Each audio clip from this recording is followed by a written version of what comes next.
Okay, so we began with Sing a Song. How many people know that song, Sing a Song? Let me see your hands raised. Okay. Sing a song. Make it long to last the whole day long. Sing of good times, not bad. Sing of happy, not sad. Okay, and Louise Hay promoted inner child work as a tool to use as we get to love ourselves even more. So notice that that song is accompanied by the little voices, the children that are asking us, sing of good times, not bad. Sing of happy, not sad. So today we are going to speak to our inner child through song, and I'm excited about that. Louise Hay's idea around inner child work is that many of our current emotional and behavioral patterns are rooted in childhood experiences and beliefs. She believed that by connecting with and healing our inner child, we can release old wounds, traumas, and limiting beliefs. And so in response, or the opposite of that, what we do with that is we cultivate self-love, self-compassion, and self-acceptance. So once we recognize that we want to, or we get to heal our inner child, in recognizing that we want to heal ourselves, we can release and let go of the old wounds and the old traumas and the limiting beliefs. Inner child work involves acknowledging and validating the feelings and experiences of our younger selves and reparenting ourselves with love. Remember, Dr. Greg says, I'm the whole bit. I'm the inner child, and I'm the parent. And through the science of mind, we learn how to talk and speak to our inner child with love, with patience, with kindness, with a soft tone, without judgment. And by doing so, we can create a healthier and more empowered present and future, and begin to, believe it or not, heal the whole world. Let peace begin with me, and this is what it's about. When I heal myself, I heal the world. Inch by inch, it's a cinch. Yard by yard, it gets a little hard. So let's look at healing ourselves first. Now, Charles Barker, who is the founder of Science of Mind Church in New York City, suggests several techniques for nurturing and embracing the inner child. One suggestion was using creative outlets such as art, music, or writing as a means of expressing and validating the emotions of the inner child. Because he believed, Charles Barker believed, that the inner child does exist within us. Louise reminds us, I'm going to say Louise Hay, reminds us that it does not matter how old you are. It does not matter how self-reliant you are. As a woman, you have a little girl who's very tender and needs help. And if you're a man, no matter how macho or strong you're asked to be or are, you still have a little boy inside who craves warmth and affection. Ernest Holmes, the founder of Science of Mind, believed in the power of music and song as a means of healing oneself. He saw music as a universal language that could evoke emotions, uplift the spirit, and create a harmonious inner environment. Holmes believed that listening to or creating music could help individuals connect with their inner selves, access deep emotional states, and promote overall well-being. Now, I've been to, several churches. Oh, my Lord. And those churches, sometimes they get down. They be, dancing and everything. The songs just go. Just lift the spirits. And I've gone to very quiet churches and heard a Karen Drucker song and just cried in the silence, in the quietness, But I am sure each and every one of you can write in the chat a testimony of how you have seen music as an uplifter, as a healing tool in your lives. My questions now, I'm going to ask you a couple of questions in the chat. And these are questions I want you to think about. I'm going to tell you my story, but I want you to think about it, and I want you to write the answers in the chat. And I think I'm going to put the slide up so that you can, either write it down or see it in your mind. See it in your mind. See it. 1. Have any of you connected to your inner child through music and song? If you haven't, that's fine.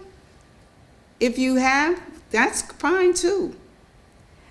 Does your inner child have any favorite lyrics? What are they? And what are your inner child's favorite songs? What are some of the songs that you loved when you were a little girl or a little boy? I'd like to see that written in the chat. My tech people are smiling over there. I guess I'm bringing back some thoughts for them too. I'll have to ask them after the lesson what they would put down in the chat. So as you think about that, I'm going to tell you a story, a personal story, a good story, a wonderful story, a story of me and my experience. Recently, I'm teaching all this joy stuff and have fun and play stuff. So you know what? I listened to one of my lessons and I followed directions. So recently I followed a lesson I gave which suggested to take time to play and have fun. So I decided to hire my friend Alyssa, who's a vocal coach. My intention was not to sing, but rather to develop a connection with my breathing and vocal cords, and most importantly, to have fun connecting with my inner child, because I know she likes to sing. I know she likes to experiment. I know she likes to have fun. I was so surprised by the depth of singing. It was like akin to building endurance with long tones, like you had to go, and like for like seconds, like she would time me. And then it was like lifting weights, trying to do falsettos. I'm not going to do that. I'm not going to mess up your ears trying to show you what I did. But it was like lifting weights, And I learned about the different parts of the body that were involved in singing and the significance of breathing for producing sounds. It was incredible. I even discovered how to clear my airways by positioning my tongue towards the back of my throat near the larynx. So it may have looked really funny, which it felt very funny even trying to show you a little bit, but it made me feel good. It made me laugh. Anybody experience those belly laughs, like really deep down there? That's the way it made me feel. And as part of the final project, I had to select and perform a song using the techniques I learned. So I chose a song. It's very easy to choose my favorite song. It's a mirror song. I do it in the mirror. I sing it in the mirror. Sometimes I play Stevie Wonder. I haven't done a karaoke yet, but it's called For Once in My Life. And it goes, for once in my life, I have someone who needs me, someone who I've needed so long. And who am I looking at? Me. For once unafraid, I can go where life leads me. I'm not alone anymore. I mean, listen, I knew exactly what I was going to sing in my last performance with my teacher. No problem. Now, listen to this. Parallel to this music lesson that I was taking, the vocal lesson, there was another piece that I wanted to incorporate in my daily routines, which was evening journaling. And I was given a gift of a 90-day journal by some friend of mine who loves me. So I started doing this 90-day journal at the same time, but have no correlation to, except the universe knew I had a correlation with it, but I didn't. But, I started doing this activity every night. I'm doing a nightly journal. And they had two things that I would write. One was, or they asked me to fill it in. It was, what was I grateful for? And then, because. And then the second one, always the same, what was I looking forward to the next day? And then I journal. But the third question was always going to be a random, out of the clear blue sky, like I don't know what the question's going to be question.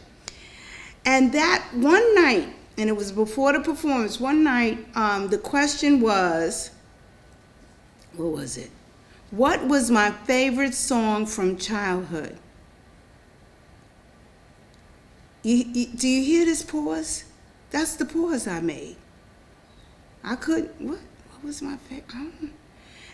And let me tell you something. The song that came out of my mind and on this piece of paper was Now I Am a Woman by Nancy Wilson. Now, I can't imagine a child having that song as its favorite song as a child. I mean, this song was talking about, the lyrics were about abandonment and feeling lost and unworthy of love. And that was my song. The chorus line went something like this. I've been hurt by love 3 times. Once as a baby, again as a lady, and now I'm a woman, 9 years old. What do I know? But that was the song that came to my mind. And because of who we are and whose we are and what we are, I turned that daggone scar into a star. And this is how I did it. I believe that that was my inner child. I believe that that was my little girl speaking to me. I believe that she, at that point in my life, felt safe enough to be heard. And I felt it fitting to sing this song as a way to acknowledge my inner child and the struggles she has faced. One of the things, and you learn it from the work does not tell you to ignore. The work does not say deny. What you deny is negativity, but the work does not say deny what has happened. The work says forgive what has happened. Let go of what has happened. Release, but recognize that it's there. Accept that that was part of who and what you are, and look at you now. And that is why I was able to, with joy, with confidence, sing that song to my teacher. I discovered a profound feeling of healing. I found a profound strength by embracing my past and my inner child. It was transformative, and it gave my inner child a voice. How many of us still need to have a voice, need to be heard? It all begins with me. I need to hear myself. And so I heard this inner child. I gave her a voice. I allowed myself to connect with my own voice in a new and powerful way. And now I realize, and this is the real great thing, I now realize that the song I used to sing no longer serves me, and I get to change the tune. I get to change the song. I get to sing for once in my life. I know I have someone who needs me. In the mirror. That's what I do when I allow my inner child to have her say. To come from where I am, a very vulnerable place, and listen to her speak to me. I do a few other things with her now. I write to her with my dominant hand, and she writes back. It was funny the other day, I said, we can meet, we'll meet like, maybe we'll have a play date once a week, once a month, whatever. And she was like, V, listen, I can share you with others, but I'm always in you, okay? I mean, we don't have to make play dates, okay? So that's how we speak to each other. We're friends. We're friends.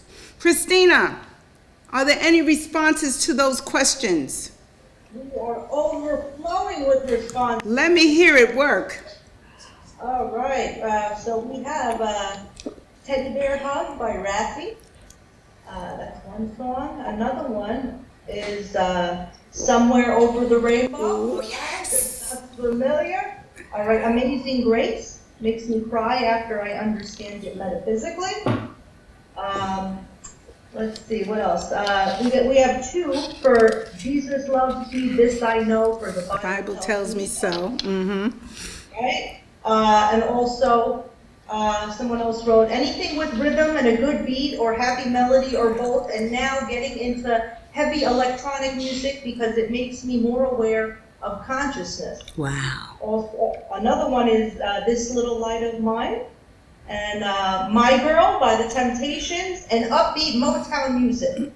And they are a product of Motown. And The Carpenters, and Snoop Dogg, Affirmations for Children. Oh, yes, yes. I'm also a fan of that. All right, we also have one that's was written by somebody, and it's called 20 Little Angels. Mm-hmm. And we have Biggie in the house too. It's Super Nintendo, Sega Gen. So Biggie Smalls made it on the list as well. Thank you so much. And thank you everybody for participating and making this fun. Like when Christina was sharing, like I was able to see some of the heads going like this. And then somebody on, like, so we create this experience for ourselves. We enjoy each other. We share so many things that are similar or that we can relate to. And this is what makes us family, and I love it. Thank you so much. Just to continue with Ernest Holmes. Ernest Holmes saw music as a tool for shifting one's consciousness and facilitating a sense of inner peace and tranquility. I mean, even if we listen to my girl, my girl, my girl, somebody might be listening to that harmony, talking about my girl, Additionally, Holmes believed that singing or chanting positive affirmations and spiritual songs could help individuals align with the divine and also cultivate a sense of inner harmony. Overall, Holmes viewed music and song as powerful tools for emotional and spiritual healing, and he encouraged their use as part of a holistic approach to personal growth and well-being. I have a friend, everybody has a friend, but this particular friend of mine is a poet, publisher, and professor at City College, and she wrote a poem entitled Refuse the Blues. And I took one stanza out because I think it's part of what I'm creating in this lesson. So it goes like this. I won't get wrapped up in the blues no more. I've been through all this before. I've worn the same old lyrics much too long. I won't get wrapped up in the blues no more. So we want to be able to change the tune if the tune, it does not serve us anymore. We want to change the tune. So songs and music have a healing effect on our bodies and spirits. The lyrics of a song can carry powerful messages and intentions which may resonate with ideas such as manifestation, positive affirmations, and spiritual growth. Music and songs are often used as a means of expressing and processing emotions, as well as connecting with deeper spiritual experiences. So every week, 3 times a week, how many? 3 times a week, we learn ways to nurture and love ourselves even more. We learn ideas like we are the whole bit. Love and forgiveness are the greatest gifts we have. Acceptance is the answer to all our problems today. We are an individualized expression of the one that has all power. Peace always begins with me. Stop in the name of love. And I have to add this on, before you break your heart. Stop in the name of love before you break your heart.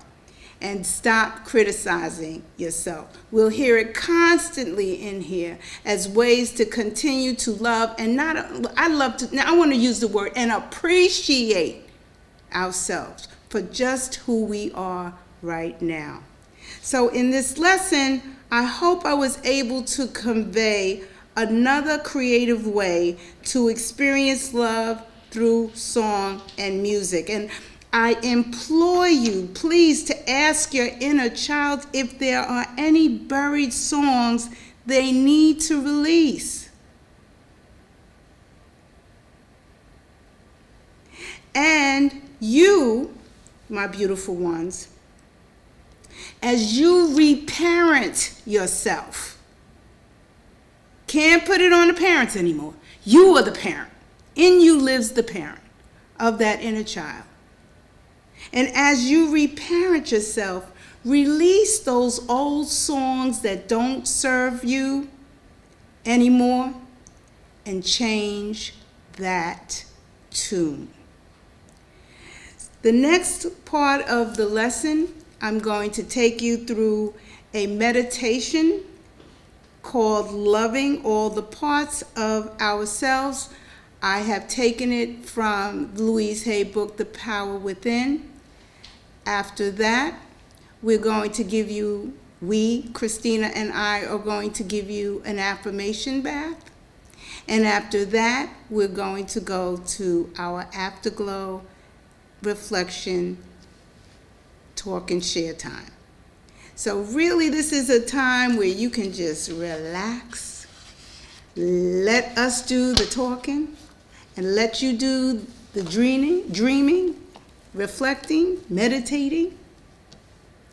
So let's close our eyes right now, please.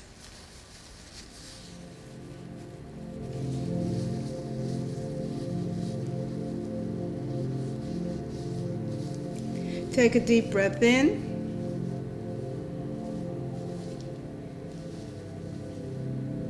And out. I want you to hold your hand on your stomach and one hand on your heart. And I want you to take that deep breath in, realizing how that stomach just goes out. Breathe in. Feel how it goes up through the chest, through the lungs, through the throat, out the mouth and or the nose. Feel your breath. One more time, just breathe in. It feels so good. And out. And just be still. Be quiet. Allow the words to join your imagination as I ask you to go back in time to when you were 5 years old. And I want you to see yourself as clearly as you can.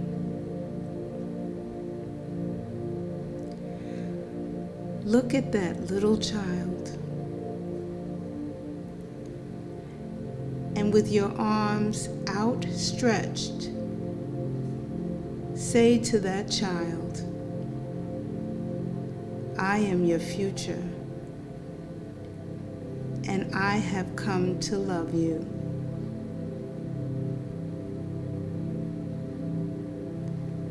Embrace the child and bring it forward with you to present time. Now both of you stand in front of a mirror so you can look at each other with love.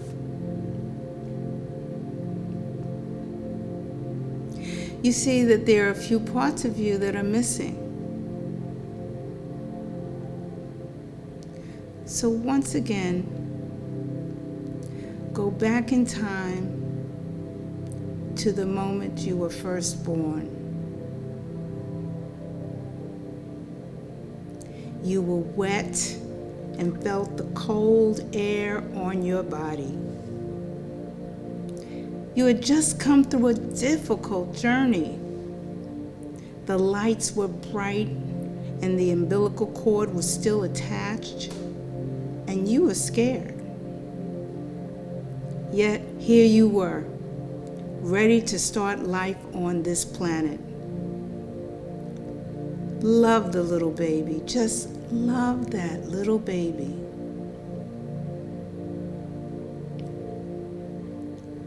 Now let's move to the time when you were just learning to walk. You stood up and fell down, and stood up and fell down once again.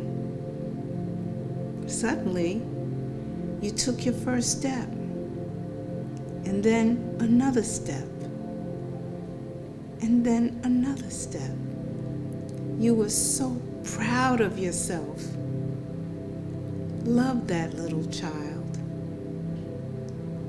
Just love that little child. Move forward to your first day of school. You didn't want to leave your mother. You were brave to step across the threshold of a new period of time in your life. You did the very best you could with the whole situation. Love that little child. Just love that little child. Now you're 10 years old. You remember what was going on. It may have been wonderful or frightful. You were doing the best you could to survive. Love that 10-year-old child. Just love that 10-year-old child. Go forward to when you just entered puberty and were a teenager. It may have been exciting because you were finally growing up. It may have been frightening because there was a lot of peer pressure to look right and to act right and to be right. But you handled it the best you could. So love that teenager. Just love that teenager. Now you're graduating high school. You knew more than your parents, of course. You were ready to begin your life now the way you wanted to. You were brave and scared all at the same time. Love that young adult. Just love that young adult. Now remember your first day at work, the first time you earned money and you were so proud. You wanted to do well. There was so much to learn. You did the best you knew how. Love that person. Love that person. And think of another milestone in your life, a marriage, your own child, a new home. It may have been a dreadful experience or a wonderful one.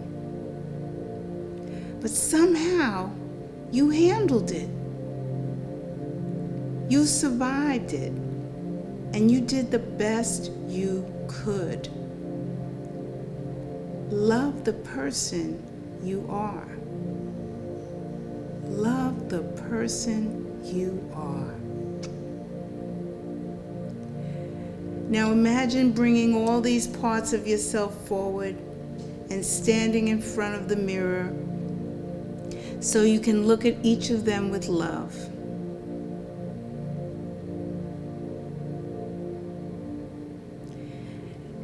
Now coming towards you is yet another part. Your future stands with arms outstretched and says, I am here to love you. I am here to love you. And so it is.